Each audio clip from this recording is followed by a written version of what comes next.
Listen, first of all, thank you so much for coming out tonight.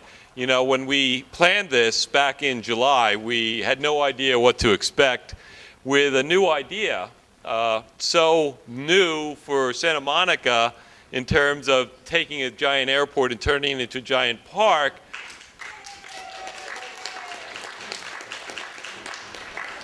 But really so traditional for California, which, you know, throughout its history has always recycled land, has always tried to find the highest and best use of the lands, and that has a set of laws made so they're flexible enough to allow you to change from, you know, one use to another use as times change. And certainly everybody sees how times are changing in Santa Monica. We're wonderfully aware of the old and wonderful connections amongst us all, as well as the welcome new blood in the neighborhoods, a lot of kids around in Sunset Park.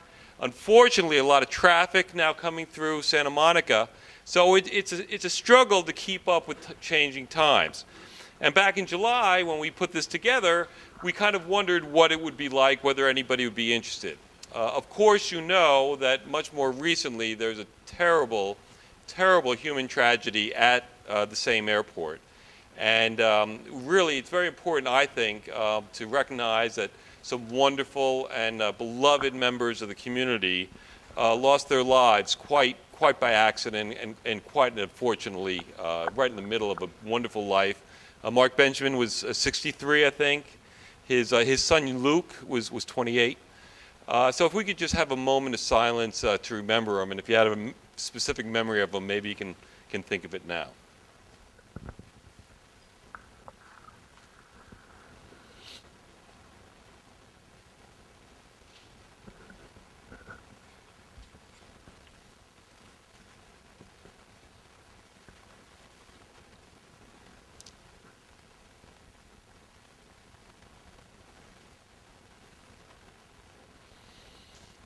Well, we'd like to welcome you here tonight. The official name of the organization is Airport to Park. We'd like to mention a few very special people. Marty Rubin is right here.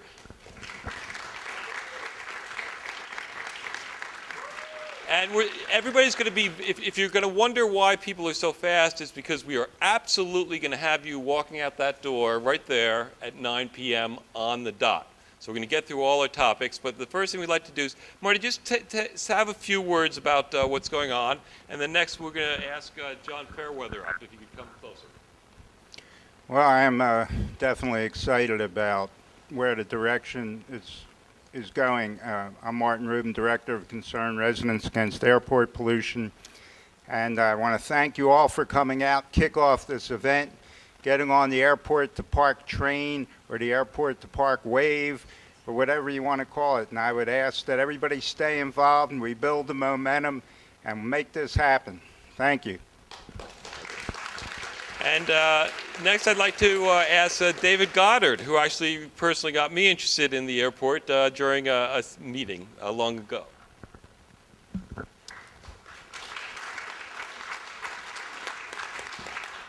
Thank you, everybody, for coming out. Tonight is really about the future and planning for what we want to have happen at the airport. And so we're really happy we got this kind of turnout and that there's this interest in the community. So just thank you. And thanks to John Stein and John Fairweather and Michael Brodsky and Frank Gruber for really pulling this thing together. They did a great job. Thank you. And long time resident of Sunset Park, Frank Gruber. Oh, John Fairweather. I'm going to get to you later,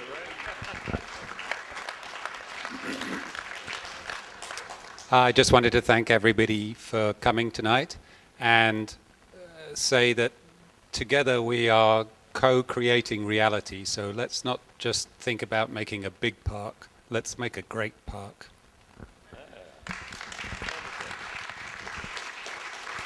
And he's saying no, so I know that he wants to come up. Michael Brodsky, Professor Brodsky, come on up and say just a word. By the way, if you like riding around on your bike in Santa Monica, most likely that bike path was helped to be laid out by Michael. Hey, thanks for coming. We actually had a bike ride 2 weeks ago. We had 60 people on that bike ride to ride around the airport and to see firsthand, and I see some of you here tonight. So I'm going to speak a bit at the end, so thanks so much. Well, what we're going to do is we're going to have, we're going to keep it moving very quickly. We have a keynote address by Frank Gruber. Then Mark Rios is going to give us a few pictures about great parks and how they came about from airports and other facilities.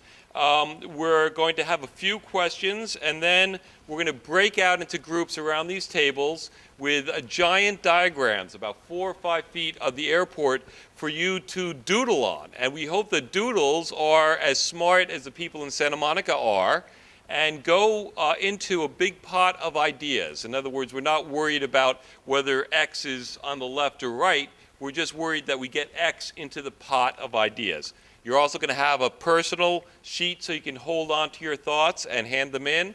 We're going to collate all those thoughts. We're going to come back in the spring before the City Council considers the airport in March of 2015. We're going to come back and take those ideas, refine them, and then present them on behalf of the community to the City Council, and we hope that yours is in there. So let us start with Frank Gruber and the keynote address. I'd like to say a few words about Frank. Sit down there, kiddo. Frank Gruber is an entertainment attorney, an author, a columnist, a blogger, a local activist, and a former member of the Santa Monica Planning Commission. He's also one of the founders of airportdepart.org. More so, he is an urbanist. And hey, Mom, what's an urbanist, right? Well, Wikipedia says urbanism is a characteristic way of interaction of inhabitants of towns with a built environment. In other words, the character of urban life, organizations, and their problems.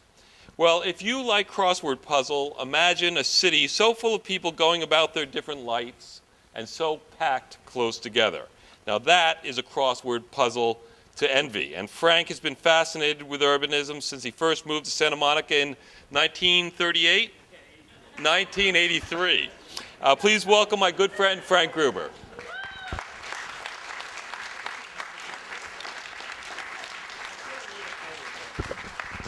Hi, everybody.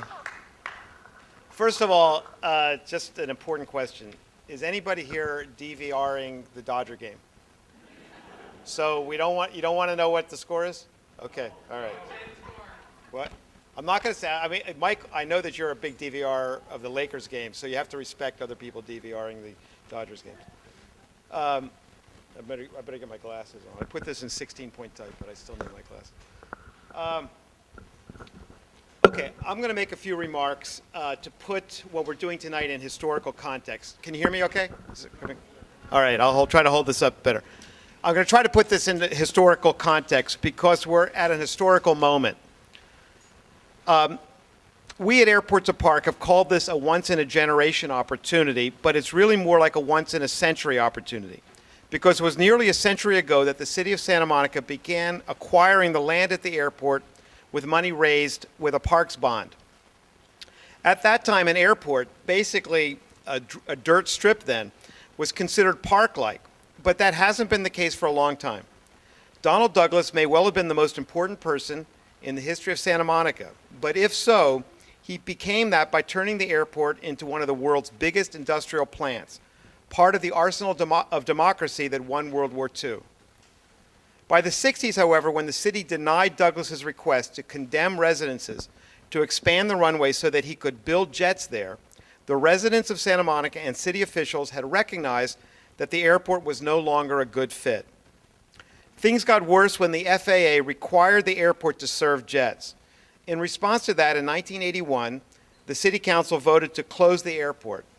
The FAA fought back in court, and the city, the FAA, and the pilots entered into the famous or infamous 1984 settlement agreement. The 1984 agreement is clear. The city covenanted not to close the airport prior to July 1, 2015. Given this provision, it's plain that all the parties to the agreement believed at the time that the city had the right to close the airport. Speaking for myself, I got involved in local politics about 20 years ago, And all I can say is that everyone I spoke to said the airport was going to close in 2015. It was also during this time that organizations like Concerned Residents Against Airport Pollution, Marty's organization, got started.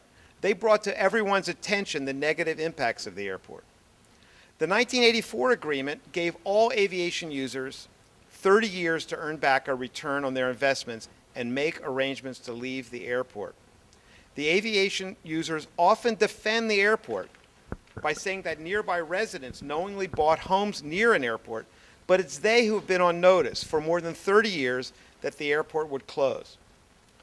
Notwithstanding the clear language of the 1984 agreement, a few years ago the FAA began claiming that under a provision of a 1948 agreement, the instrument of transfer, under which the federal government returned the airport to the city after leasing it from the city during the war, the city was obligated to operate the airport in perpetuity. I want to be clear that we at Airport to Park, and also the folks in City Hall, don't accept the enforceability of this clause. And we don't believe that anyone in 1984 believed that the clause was enforceable. But I won't go into that legal analysis now. It would take too long, and we have work to do tonight. But it is important to note that based on research and documents uncovered by the groups working to close the airport, it is apparent that even assuming that the instrument of transfer is enforceable, it would not apply to that part of the airport called the Quitclaim Parcel that includes the westernmost 2,000 feet of the 5,000 feet of the current runway, meaning that this part of the runway could be closed, but a functioning smaller runway would be left to satisfy the instrument of transfer if it is enforceable. Last April, Marcia Moutry, the Santa Monica City Attorney, told the City Council that she thought this approach, using the quitclaim parcel to sidestep any FAA claims based on the instrument of transfer, was promising, and the Council directed her to investigate further and report back in March 2014. At the same meeting, the Council members all expressed views in favor of converting this city-owned asset into a park if all or part of the airport can be closed. We are now presented with exciting opportunities, but they may run in stages. The first stage is that the city can reclaim the quitclaim parcel July 1, 2015, the same date that all the leases for aviation uses at the airport expire and can be terminated. Without challenging the FAA on the instrument of transfer, the quitclaim parcel could then be turned into a park and the runway could be reduced to less than 3,000 feet.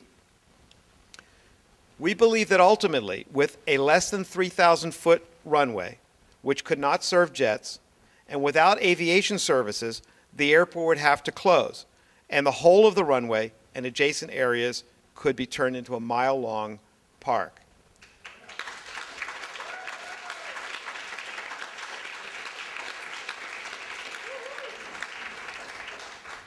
Okay. After the City Council's meeting in April, we formed airporttopark.org to gather support for building a great park at the airport site. And we started planning this workshop over the summer. Surveys by CASMAT have already shown overwhelming local support for a park, but we need to create a movement to make this happen. We're gratified by the support we've already received from the Sierra Club and Friends of Sunset Park, and we expect more endorsements to follow. The interest behind the airport, including the aviation industry and the FAA, a captive agency if there ever was one, will fight closure of the airport with every tool that they have. But keep in mind, the FAA always says that it will not allow airports to close, but hundreds have closed in past decades. Unfortunately, we know that the supporters of the airport will use fear as a fundamental tactic. What is scarier than anything else? Well, it's always the unknown. What the airport supporters say is, don't close the airport because you don't know what will take its place. The politicians, they say, will allow big developments there that will be worse than the airport. Our movement to build a park at the airport is designed to present a credible and a beautiful alternative to the airport, a positive message that everyone can support, whether they live under the flight path or simply want a park to hike or cycle in, or one where they and their kids can play sports or where nature can be restored. A-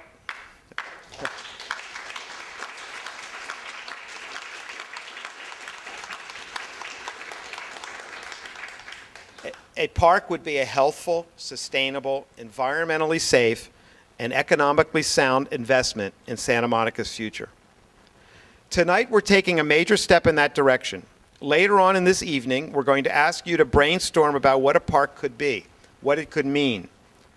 After that, we're going to ask you to create a movement at the city level, the county level, the state level, and yes, at the federal level to make this happen. Tonight, let's inspire ourselves and hopefully others as to what we can build for generations, for centuries to come. And let's have fun doing it. Thanks.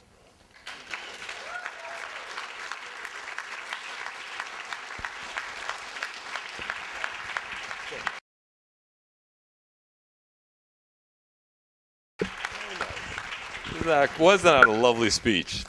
And let me mention before we go on to Mark Rios and his slideshow, some of the elected officials who've sent representatives. We have Len Wynn from Councilman Mike Bonin's office. And also let me mention, you know, in the past, the Mar Vista residents and the Santa Monica residents have somehow viewed that they had different interests. But I think if you look at the interest in a park and the interest in using that gigantic piece of land for its highest and best use, I think you'd have to say we're very lucky to have the LA residents and Santa Monica residents together in the same room.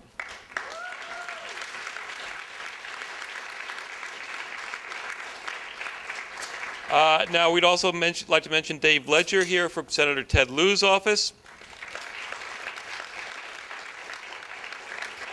In Santa Monica, we have Marianne, in no particular order, we have Marianne LaGuardia, chair of the Santa Monica Fields Sports Advisory Committee. Simone Gordon, commissioner for the senior community, and obviously the park will be used by seniors. And we're delighted to have former Mayor Mike Feinstein, who just has got a great guy.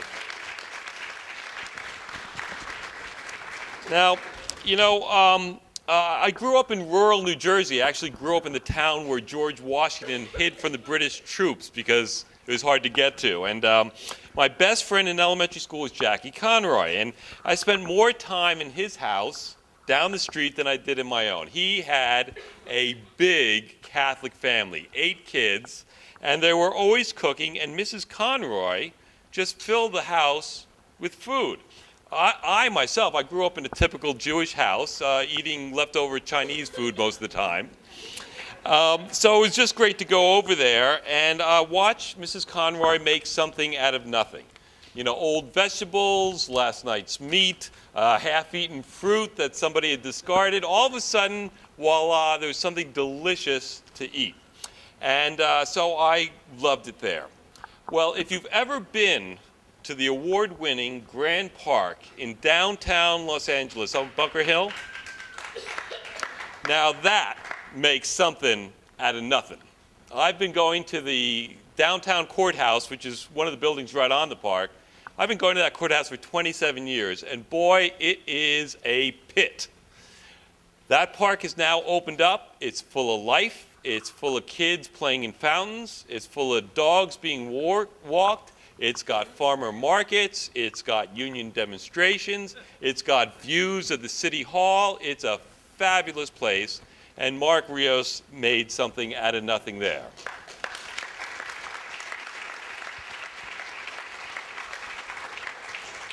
So what would happen if we take that same talented guy that makes something out of nothing and instead give him a fantastic place to start with? A giant place with room for sports fields of every kind, bike paths that would include a full 5-mile bike loop, quiet areas where they're secluded enough where you only hear nature's sounds, wetlands that can be fed from 3 sides with water sources from developed sewer lines, and also fantastic views. I don't know if you've been on 23rd Street, but the views of LA Basin, if freed up to the public, can't be beat. So it's a very rich palette indeed. What would this guy with so much skill do when there's nothing? What would he do with such a rich palette? Let's all find out. Please welcome Mark Rios.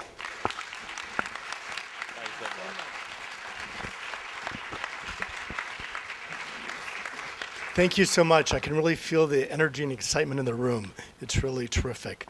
I'm just here as a supporter, and I want to show you sort of a broad perspective of what's going on globally in landscape architecture, because we aren't alone. A lot of people are asking these same questions. They're trying the same kinds of big ideas, and they're having their own successes and failures. And so as we begin this journey, we really need to be understanding what's going on a much sort of bigger scale and learn from everything that's been done to date. The best thing to do when you start any kind of big dream is to do lots of research. Research. You know, really do your homework. So I want to begin that process for all of you tonight. I also want you to look around the room and sort of take note of everybody sitting next to you and who's in the room, because you're going to be together for a long time. And Grand Park was accomplished by lots and lots of really amazing, talented, committed people. And I actively worked on it for over 10 years.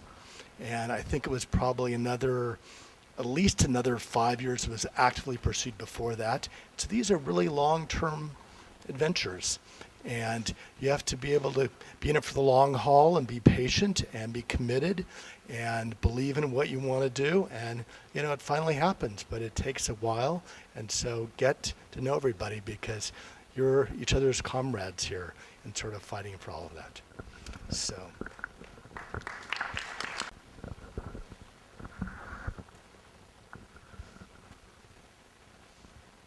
So if we could turn off these lights up here, that would be great. And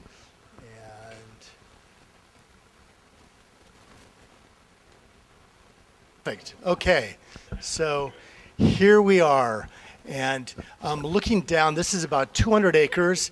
And when you think of the Santa Monica Airport, think of it like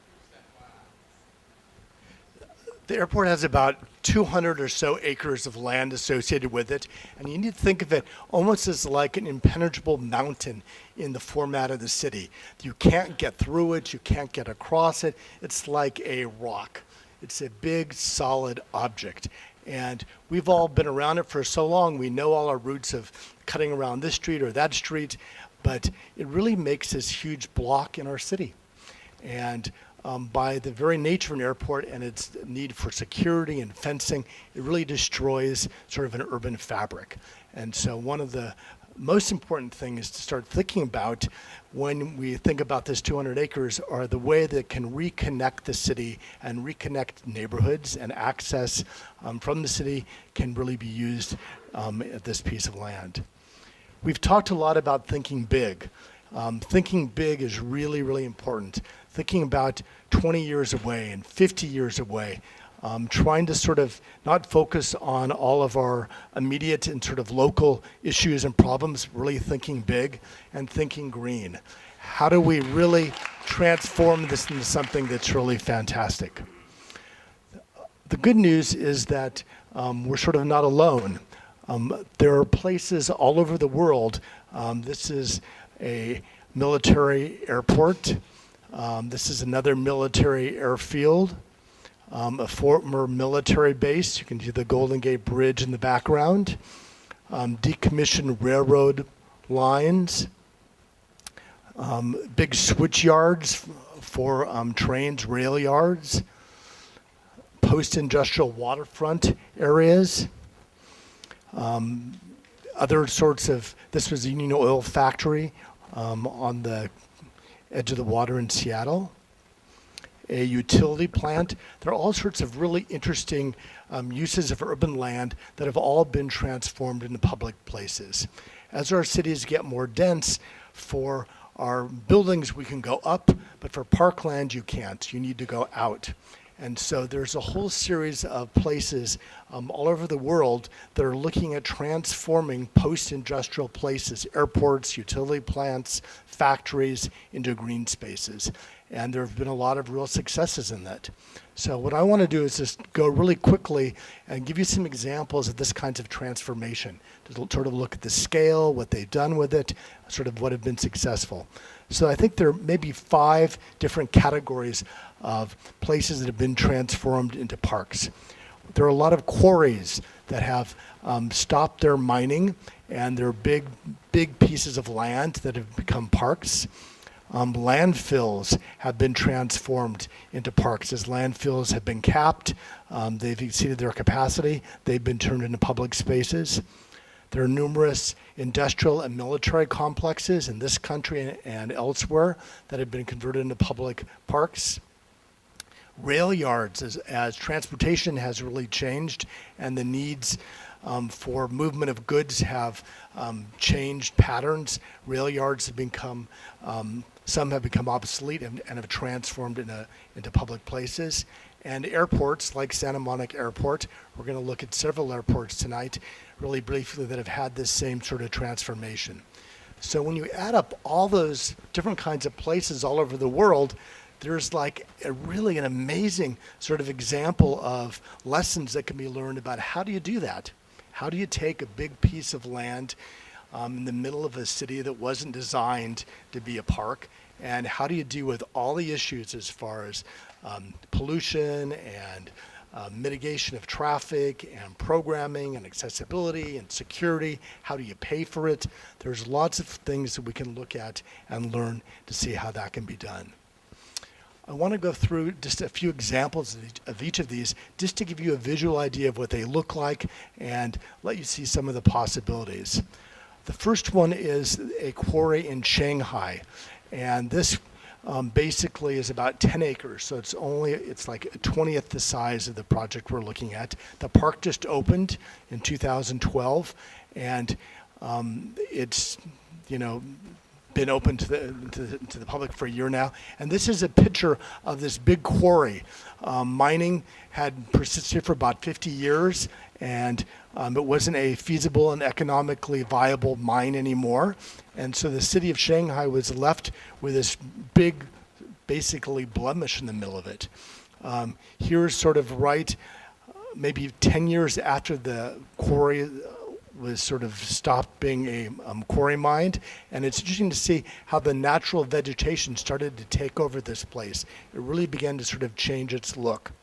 And so the city of Shanghai developed a plan of how to transform this sort of post-industrial piece of land into a really great public place.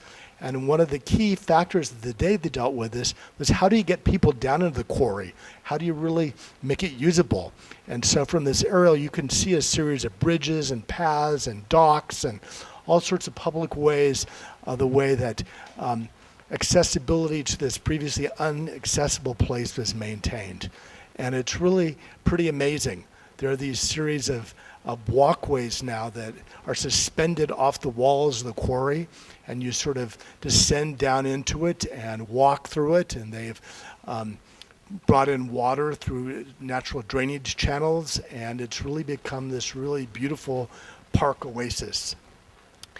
Surrounding the quarry, they've developed other sorts of recreational facilities, but the overall sort of tone of it is fairly naturalized, and it provides a really great and beautiful urban amenity for Shanghai.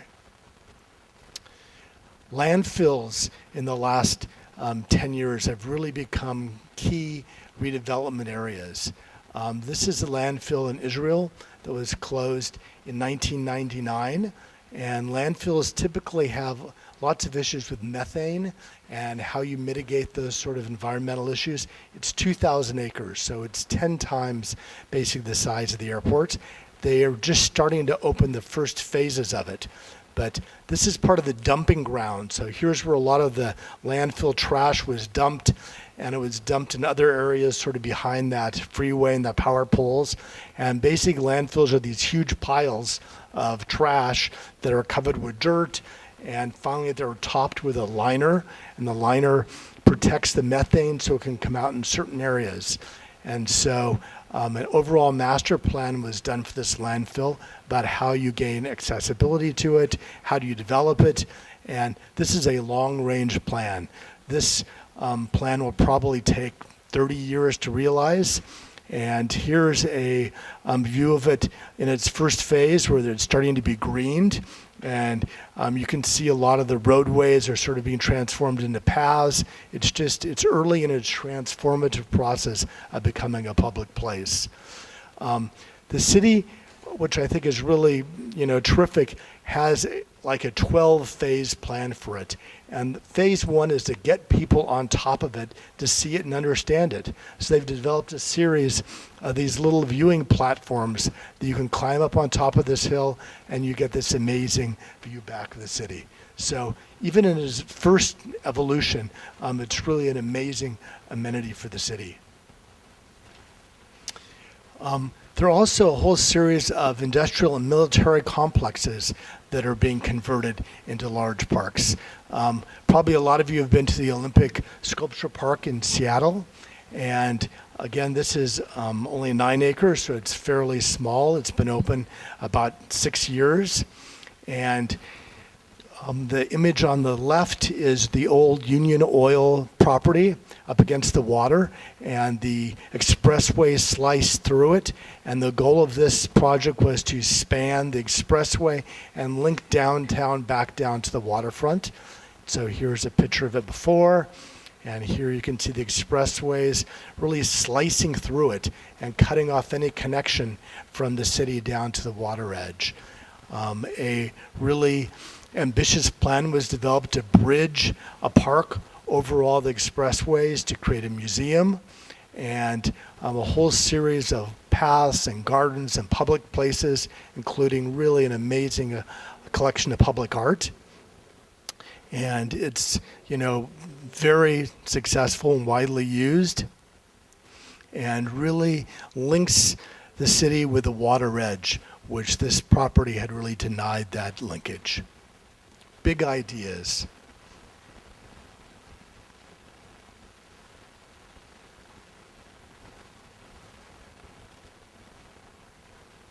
Beautiful Calder piece there.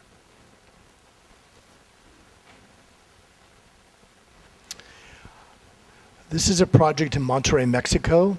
It was a blast furnace that was decommissioned and it's a surrounding brownfields area. And so it was closed down in 1986, fairly small. The park just opened a couple years ago. Again, a long process of decommissioning and sort of public process for its conversion. And this is basically a picture of before. It was really converted. The grounds have been sort of planted with seed here, but you can see the old blast furnace. One of the interesting things about a lot of these projects that are transformative is that they really keep a lot of the history of the site involved in the new design. And so here's an overall plan. Their plan is to keep the blast furnace and turn them into museums and public amenities and take the grounds and turn them into really fantastic public parks. And so the blast furnace has been cleaned up. They've inhabited various facilities with cultural activities, put in restaurants, cafes, trellises, lighting, brought in water, and have really made a wonderful amenity for Monterrey and a series of really beautiful demonstration gardens. I think one of the interesting things about this project is they did it without sort of obliterating the past. And they've kept the industrial history of the city and accomplished this public amenity. Another good example is another park in Seattle, the Gasworks Park. And again, this used to be a industrial area. It was closed in the 50s, and the park opened in 1975. So here's the area against the water before transformation, and a whole series of interesting zoning and timeline phases. The bottom chart shows the sort of history of the site and all the phases involved in its transformation. And here you can see it today. Again, some of the industrial pieces were maintained and transformed, but this really amazing landscape was created, which lets you see the city and provide some really wonderful amenities.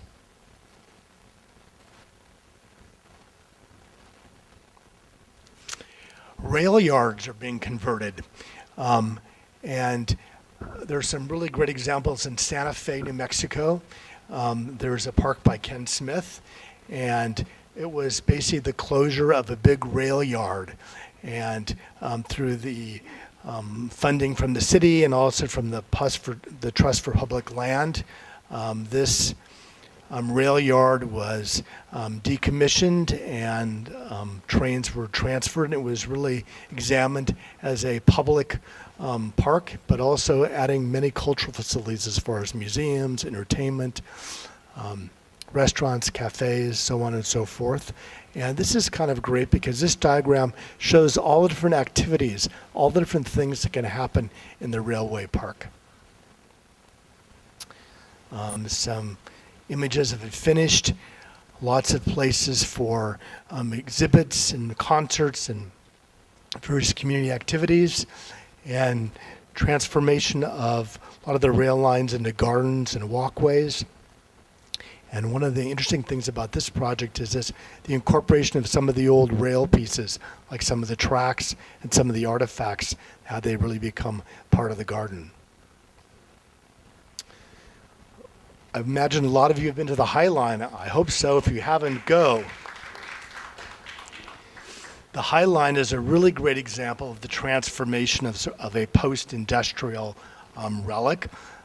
Train lines that used to service lower Manhattan that would pass through buildings, and they were decommissioned and over time became naturalized. So this is the High Line probably 10 years ago, and it had its own sort of beauty, this wild landscape up on top of the train tracks, but nobody could get to it.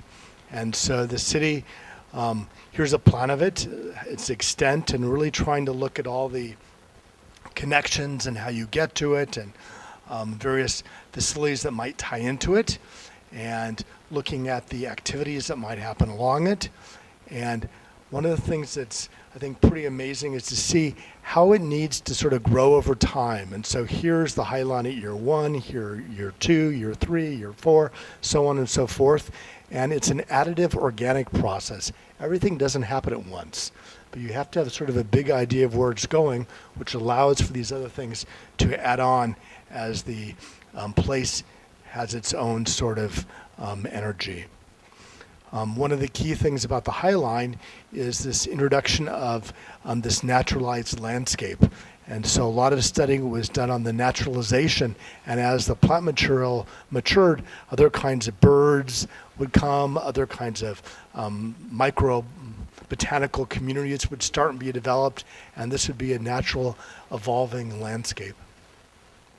And it's just an amazing place, particularly in contrast with Manhattan, but to walk this really beautiful urban landscape.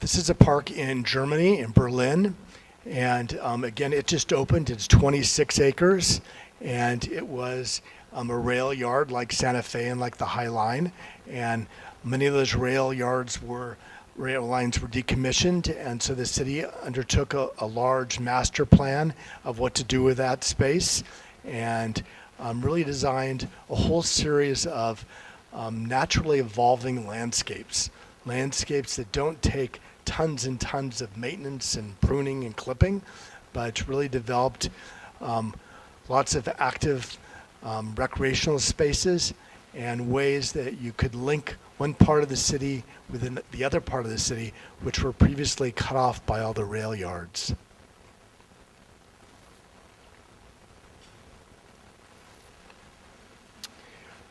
active recreation is important. There's usually a big shortage of spaces for active recreation, and so the park really incorporates places for skateboarding and basketball and biking. Again, keeping some of those old rails, letting them get naturalized, and letting the edges of the park get rough and going back into its natural evolution, ecological cycle.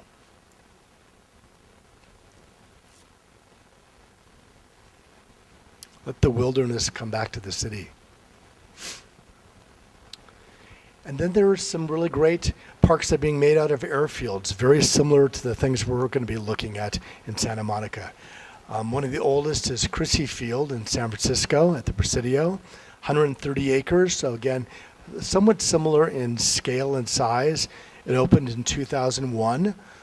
Used to be a military airfield on an amazing, amazing piece of land as far as its proximity to the edge of the bay, the view of the Golden Gate Bridge, and all the surrounding neighborhoods.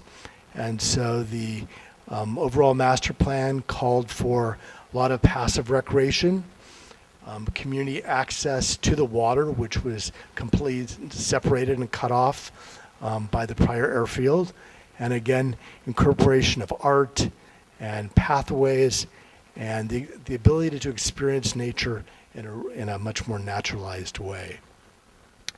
This is an airfield in Frankfurt, Germany, opened about 10 years ago. And one of the interesting things about this project is that it operated on a really low budget. And their ambitions were to simply let people access the property. And so here's a master plan that they developed. You can see the runway and some fairly simple park facilities alongside of it. But their idea was, let's just break up the runway and let's plant seeds and let's let things start and grow. And let's create some places that are elevated that we can climb up and we can look down on it and get views and other perspectives and just sort of let it return to nature. And so here's what they did. And what's kind of beautiful about this is that look what's happening, that over time it's starting to be overgrown and new plant families are beginning to occur. And by leaving part of the runways, they've created these great paths. You walk along the old painted lines. So there's this real memory of the past here. They've created some ponds and some wetlands within that, so other kinds of plant communities happen. Again, there's tons of possibilities. This may be, a good solution, may not be a good solution, but the whole range of opportunities here is really broad and really wonderful. Lots of recreation happens, lots of possibilities. Unprogrammed space is really important. I want to end on two really amazing projects. One is the Great Park in Irvine. The size of it is 1,300 acres, but 230 of it was planned for the park. And the first part of the park opened in 2010. And here's a aerial photograph of looking down on it when it was a military park. And here's a artist's sketch of what it could become. Key things about this project are that one of the really big ideas was that part of the land would be developed, and by its development, it would pay for this really wonderful, ambitious, great park. The design of the park is fantastic. They basically preserved part of the runways, and then they created this huge canyon. You can see this sort of big S that goes through that was almost on the scale of a Central Park kind of maneuver. Really beautiful, beautiful ideas. And so it developed this idea of this sort of airfield landscape and this canyon naturalized landscape. And you can see all the area in pink, all those development blocks, which used to be part of the airport. And so that was basically the land you developed for housing, which would pay for the park. Well, we all sort of unfortunately are familiar with what happened around 2008 and 2009, and this housing really didn't happen. And so part of the park was built, this sort of visitor center, and there's still a great plan going on. But one of the things that I think is important about this is the design for this park was amazing, but it was not, at least at this point in time, a sustainable proposition because the funding source wasn't secure. And as the economy changed, its future changed. I believe that, in time, this will become the great park that we all want it to be, and that Ken envisioned it. But trying to design a park that has a sustainable future is really, really important. The second example I want to show is Tempelhof Park in Berlin. And it's really the other end of the spectrum. It's sort of the opposite of the Great Park in Irvine. And it's just opened in 2010. It's 750 acres, so it's about 3 to 4 times the size of Santa Monica Airport. And you can see in this image, this is the master plan, the airport terminal building up in the upper left-hand corner, and the 2 big runways. And so part of this was a development scheme also, but it was a much smaller development scheme. You can see up in the upper part of the slide, and on the left-hand side there's some developed area, but most of the land was meant to be park. This is an aerial of the park today, and basically none of the development has happened. But the city of Berlin was really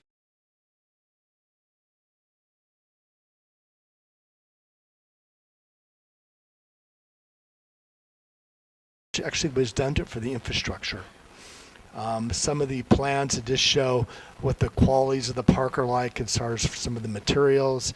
Here's one of the entry signs. Everything's in the green. And you can see a plan of the park and the old airfield lines there. But the most amazing thing is everybody, before this park is done, you have to go and visit this park. And it's just an amazing place. I've been 3 times, and it's like if you go to the Grand Canyon or someplace that's so unbelievable, and you walk into it, the sense of scale of being on a runway and just sort of walking on the runway is incredible. And every time that I've gone to this park, there have been hundreds and hundreds of people riding their bikes and walking and skateboard riding and flying kites and having picnics, and it's really unprogrammed, but people bring their own life and their own programming. And they have a really clever sort of graphic system that they've used to help lead you around the park, and they tell you like how long it takes to get around by bike or walking or by running.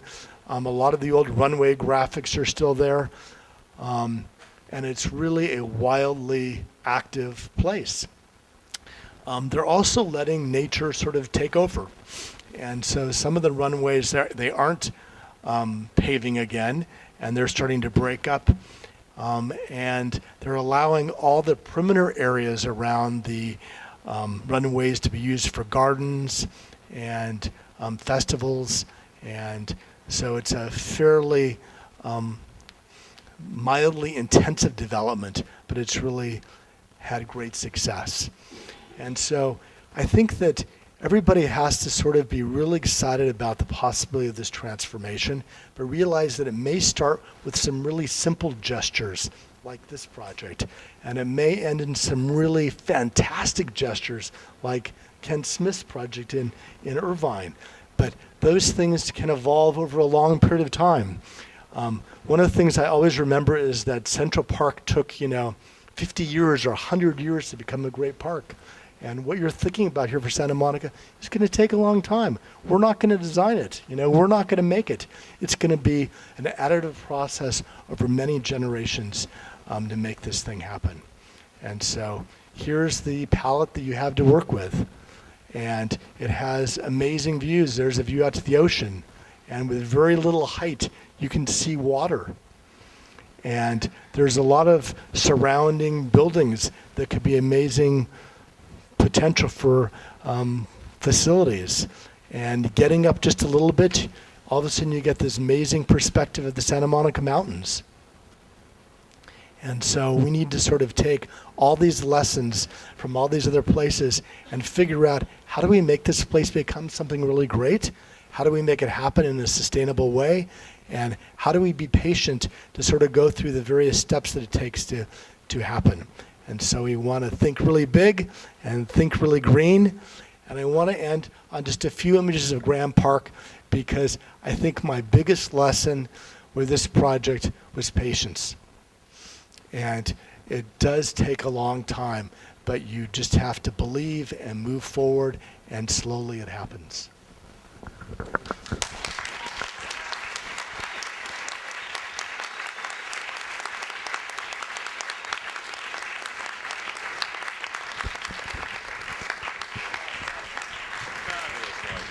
Great job.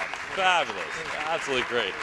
Now, you know, we want to now take some of the great ideas you've seen and some of the creative energy in this audience and go right to work. But why don't we just take a moment or two, if anybody has pressing questions that they really wanted to ask Mark. We have a very talented guy in our midst. So, Marty? You're saying how long it would take. What in your opinion, would be an accelerated timeline that is possible? Yeah. So I'm not an expert to some of these really smart guys here about sort of the political and legal process. And but the park, if the airport or parts of the airport were closed, that the transformation to allowing the public to go into it is not a really lengthy process. You have to make the park, you have to make it safe. And so there's certain things involved in making it safe, as far as security and facilities and checking some environmental conditions. But a lot of these places we've seen didn't do much. They really kind of opened the gates and let people to start using it. I think one of the really keys to success is having a organizational institution developed that can actually program and run and support the place, because if there's not sort of activities and things that are planned, it isn't used as much. So I think trying to have an administrative infrastructure, which you're starting to think about, is really important. And then trying to think about the first steps to make the place safe. You have to have a really big idea. In 50 years, it's going to be something we can't imagine, but there's going to be 20 steps to get there. Great. Anybody else? Ma'am.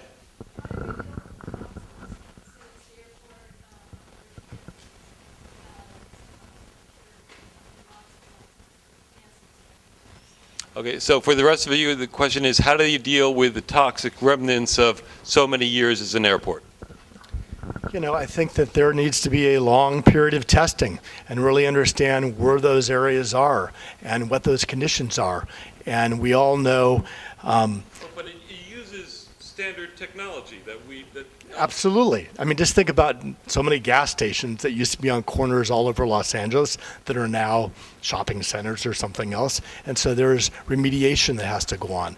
And so you need to figure out where that remediation needs to happen. And other places won't need to be remediated. And so that's what you need to do. You saw a gentleman in the back?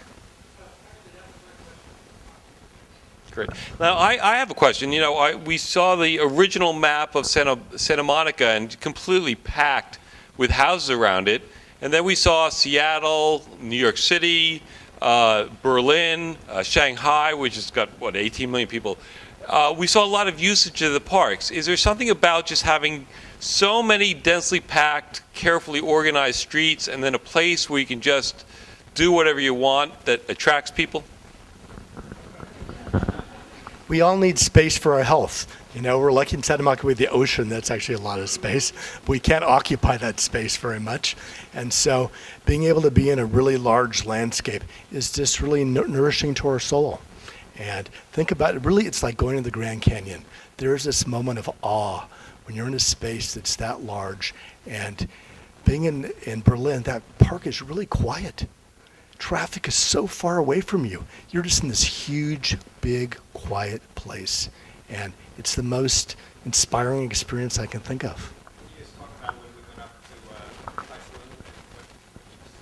you know, it was Typhoon is a great overlook, and from in Santa Monica at the airport, and from that position, which is not that elevated, you see the entire basin. You see up to the mountains, you can see downtown, you can see to the coast. It's really an amazing location. And unless you go to Griffith Park, you know, it's another opportunity to get up above the city and see it. But on the west side, this is really an unparalleled sort of position in the basin. Well, great. Well, we're going to ask you to hold your questions for the rest of the time, and we're going to break up into groups now. And